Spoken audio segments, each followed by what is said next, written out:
Find the sum of the odd numbers between 0 and 50.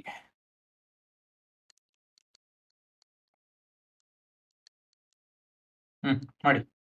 So A P ಏನು ಅಂತ ಬರೀರಿ. ನೀವು ಎ ಪಿ ಏನು ಅಂತ ಬರೆದ್ರೆ ಮತ್ತೆ A D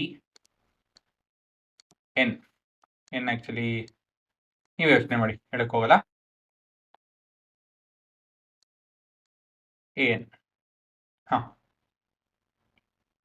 fill in the blanks.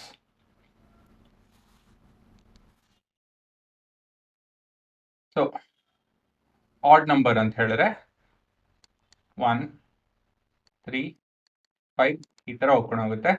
ಕೊನೆಯ ಆಡ್ ನಂಬರು 49, 49 ಅಲ್ವಾ? ಕರೆಕ್ಟಾ? ಸರಿ. ಎ ಬಂದು 1, ಡಿ ಬಂದು 3 - 1 2, 5 - 3 2. ಸರಿ ಇದೆ. ಎನ್ ಎನ್ ಎಷ್ಟಿರ್ಬೋದು ಇಲ್ಲಿ? ಬೇಡ, ಗೆಸ್ ಮಾಡೋದು ಬೇಡ ಬಿಡಿ. A N 49. They want the sum of first. ಆಮೇಲೆ ಇವೆಲ್ಲ ಸಮ್ ಬೇಕಾಗುತ್ತೆ. ಸೊ ಎನ್ ಕಂಡುಹಿಡಿಬೇಕು.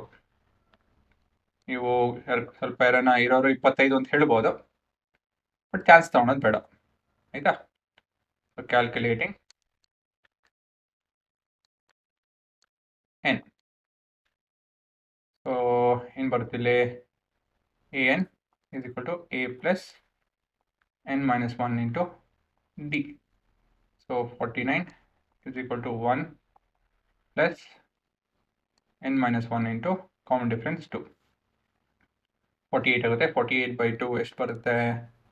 40 24 24 plus 1 25. ಸೊ ಯಾರು 25 ಅಂದ್ಕೊಂಡ್ರ? ಸರಿ ಕಂಡ್ರ ನೀವು ಹುಡುಗರ ಹುಡುಗಿರ? ಒಂದು ವಿಷಯ, ನಾನು ಹುಡುಗರ ಅಂತ ಹೇಳಿದ್ರೆ ಬೈ ಡಿಫಾಲ್ಟ್ ಇಬ್ರು ಅಡ್ರೆಸ್ ಮಾಡ್ತಾ ಇದ್ದೀನಿ, ಆಯ್ತಾ? ಯಾಕಂತ ನಿಮ್ಮ ಏಜ್ ಆ ಥರ ಇದೆ. ಆಮೇಲೆ ಜನರಲ್ ನ್ಯೂಟ್ರಲ್ ಆಗಿ ಎಂಥದ್ದು ಜೆಂಡರ್ ನ್ಯೂಟ್ರಲ್ ಪದ ಅದು, ಆಯ್ತಾ? ನಾನು ಆ ಥರ ಮಾತಾಡೋದು. ಏನು ಮಾಡೋದು? ಸರಿ, ಇವಾಗ 25 ಕರೆಕ್ಟ್ ಆಯಿತು. 28 ಅವೆಲ್ಲ ಸರಿ ಇದೆ. 28 24 25 ಸರಿ ಇದೆ. ಸಮ್ ಕಂಡುಹಿಡಬೇಕು. So calculating S of 25. So S n formula ಉಪಯೋಗಿಸಿದ್ದೀವಿ. n by 2 2a plus n minus 1 into d. So s 25 is equal to 25 by 2. 2a is 2 plus 24 d ಬಂದು 2. So simple calculation. 2 1s are 25 into 25 625. Super, ಅದೇ ಉತ್ತರ.